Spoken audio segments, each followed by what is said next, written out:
হ্যাঁ কি বলবো? হ্যাঁ তুমি যে কালকে বলে এলিফ্যান্ট বলো। এলিফ্যান্ট এলিফ্যান্ট বলো। নিচে বসছো কেন ঠান্ডার মধ্যে? এলিফ্যান্ট বলো। বুঝতে পারছি না কোনটা। এটা কানে কানে বলো বসো। না না এখানেই বলো না। না বসো বসো। আচ্ছা বসলাম, বলো। না তুমি কানেটা না এলিফ্যান্ট বলো। এলিফ্যান্টটা হ্যালো ফ্রেন্ড বলো। আচ্ছা হ্যালো ফ্রেন্ড, হ্যালো ফ্রেন্ড। তো দেখো বিদিশা এখন কি করছে দেখো।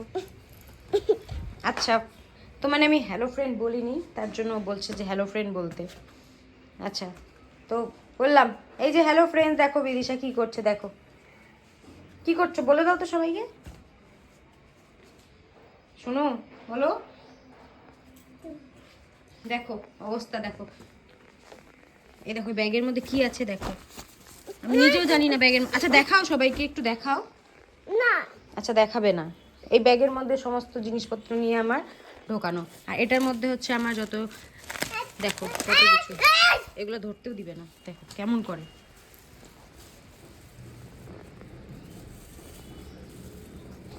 এই হচ্ছে ওর খেলা, খেলবে না কোনো কিছু নিয়ে, সমস্ত কিছু জমাবে। এটার ভিতরে যে আমার কত জিনিস আছে, মানে ক্রিমের থেকে শুরু করে বাবা। তো গুড মর্নিং ফ্রেন্ডস। তো দেখো বিদিশার পেছনে পেছনে ঘুরছি আমি। ও হচ্ছে আমার সমস্ত জিনিস নিয়ে ওখানে রেখে দিয়েছে, আর কিচ্ছু আমাকে দেয় না। মানে আমার যত লিপস্টিক আছে বলো, সমস্ত কিছু নিয়ে ওর ব্যাগের মধ্যে ঢোকানো, কিচ্ছু দিবে না আমাকে, না। তো আমি যখন কোথাও যাই ওর ব্যাগের থেকে চুপচাপ আমার নিতে হয়, লিপস্টিক বলো বা ক্রিম বলো সমস্ত কিছু ওখানে। এসব খেলা ওর বাড়িতে, মানে খেলার জিনিস ভর্তি, সব খেলার সমস্ত জিনিস স্বাদে নিয়ে ফেলে দেওয়া হয়েছে ওর। আর ওর যেগুলো খেলার জিনিস আছে ওগুলোতে তো খেলবেই না, মানে যত আজে বাজে জিনিস আছে ওগুলো দিয়ে খেলবে ও বাড়িতে, দেখো। তো ফ্রেন্ডস দেখো আমি চলে এসেছি এখন রান্নাঘরে। তো এখন আমি এসে রান্নাঘরে ডালটা বসিয়ে দিয়েছি, কারণ ডালটা হয়ে গেলে তারপরে বাকি রান্নাগুলো আমার হয়ে যাবে তাড়াতাড়ি। আর আজকে যেহেতু স্যাটারডে, তো তার জন্য ডালটা বসিয়ে দিয়েছি। আজকে আমাদের ভেজ, তো এটা হচ্ছে মাসকালাইয়ের ডাল বসিয়েছি। তো আমাদের এখানে কিন্তু এটাকে মাসকালাইয়ের ডাল বলে, মানে আসামে। বাকি কোথায় কি বলে সেটা আমার ঠিক জানা নেই। তো আজকে মাসকালাইয়ের ডালই হবে আমাদের। তো ফ্রেন্ডস দেখতেই পারলে আমি এখন ডালটা বানাচ্ছি। তো ডালের মধ্যে এগুলো দিয়ে দিব, কারণ আমার শ্বশুর ডালের মধ্যে লাউ ছিম এগুলো দিয়ে খেতে ভালোবাসে, তো এটা দিয়ে দিব। আর তারপরে আমি বানাবো এখানে, দেখো ধনিয়া পাতা আমি কুচি করে কেটে নিয়েছি, এটাকে জাস্ট আমি একটা চাটনি বানাবো পরে। তো আগে ডালটা বানিয়ে নিই, তারপরে আমি এটা বানাবো। তো এখন বাজে প্রায় সকাল 10টা সাড়ে 10টার মতো। তো রান্নাটা বসিয়ে দিয়েছি। আজকে রান্না করতে লেট হয়ে গেছে, কারণ অন্যদিন আমাদের ঘরে 9টার মধ্যে রান্না কমপ্লিট হয়ে যায়, বাট আজকে রান্নাটা বসাতে একটু দেরি হয়েছে। তো চলো রান্নাটা কমপ্লিট করে নিই তারপরে।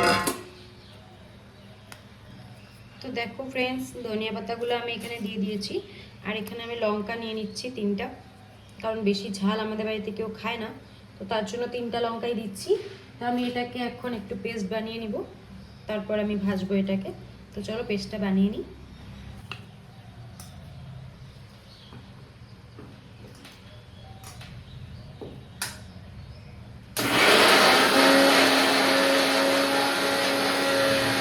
তো ফ্রেন্ডস দেখো আমার পেস্টটা বানানো হয়ে গেছে, তো আমি এটাকে এখন ভাজবো। তো চলো ভেজে নিই, রান্নাটা তাড়াতাড়ি কমপ্লিট করে, আমার অনেক বাকি কাজ আছে। কারণ মেয়ের পিছনে লাগলে আমার 1 ঘন্টা লাগবেই, তো তাড়াতাড়ি রান্নাটা করে তারপরে আমি মেয়েকে ধরবো, ওর স্নান করানো আছে, তো সব করে নিব। তো চলো রান্নাটা কমপ্লিট করে নিই তাড়াতাড়ি। তো ফ্রেন্ডস রান্নাবাড়ি কমপ্লিট করে আমি চলে এসেছি ছাদে, মানে কতগুলো কাপড় জামা ছিল, তো সেগুলোকে আমি ওয়াশিংয়ে দিয়েছিলাম, কারণ অনেকটাই বেলা হয়ে গেছে। এখন যদি এগুলো হাতে ধুয়ে দিই তাহলে শুকাবে না, আর ডেইলি আমাদের অনেক কাপড় জামায় বের হয়, তো ছাদে জায়গা হয় না মানে, তো তার জন্য তাড়াতাড়ি ধুয়ে দিলাম ওয়াশিংয়ে। তো ওয়াশিংয়ে ধুলে কী হয় 50% শুকিয়ে যায়, তো তার জন্য অসুবিধা হবে না। আর তাছাড়া যে রোদের তাপ, হাত দিয়ে ধুলে শুকাবেও না। আর দেখো আমি তার জন্য নিয়ে চলে এসেছি, মেয়েও আমার সাথে চলে এসেছে। তো ও কিন্তু আমার পেছনে পেছনে ঘোরাঘুরি করছে আর জল দিয়ে খেলা করছে, আর ও ছাদে এলেই কিন্তু জল দিয়েই খেলা করে, দেখতে পাচ্ছ। তো আজকে ওর খেলা হচ্ছে, ও নিজের জুতোটা ধুচ্ছে, মানে নিজে জুতো নিজে সাফ করছে, দেখতে পাচ্ছ বালতির মধ্যে কীভাবে জুতোটাকে ডুবিয়ে ও জুতোটাকে ধুচ্ছে। তো আমিও একটু ছেড়ে দিই কখনো, যে খেলুক, কি আছে, একাই থাকে সারাদিন বাড়িতে, তো জল দিয়ে খেলুক বা যেটা দিয়ে খেলুক, আর খেলতে দিই, কারণ আশেপাশে তেমন কোনো বাচ্চা থাকে না, তো তার জন্য ওর খেলার সাথী কিন্তু নেই বলতে পারো। তো যতদিন স্কুলে না যাচ্ছে তো ততদিন কিন্তু ওর মানে ঘরে একটু বেশি উৎপাতটা বেড়ে যাচ্ছে, উপায় নেই, করবেই বাচ্চা মানুষ, তো তার জন্য আমি ছেড়ে দিই, তেমন কিছু বলি না। তো দেখো কিভাবে জুতো ধুচ্ছে, ওর মতন খেলছে আর আমি আমার মতন কাজ করেই যাচ্ছি উপরে। তো দেখো কি সুন্দরভাবে জুতো ধুচ্ছে, মানে ও যা দেখে না আমাদের কাজ করতে, তো সেটাই কিন্তু শেখে। অ্যাকচুয়ালি বাচ্চারা তো সেটাই করবে, যেটা আমাদেরকে দেখবে করতে সেটাই শিখবে। তো চলো ফ্রেন্ডস, আজকের মতন এই ভিডিওটাকে এখানেই শেষ করছি, দেখা হচ্ছে নেক্সট ভিডিওতে। আর যারা আমার ভিডিওটা দেখছো প্লিজ সাবস্ক্রাইব করে দিও চ্যানেলটাকে। তো চলো, thank you for watching, bye by.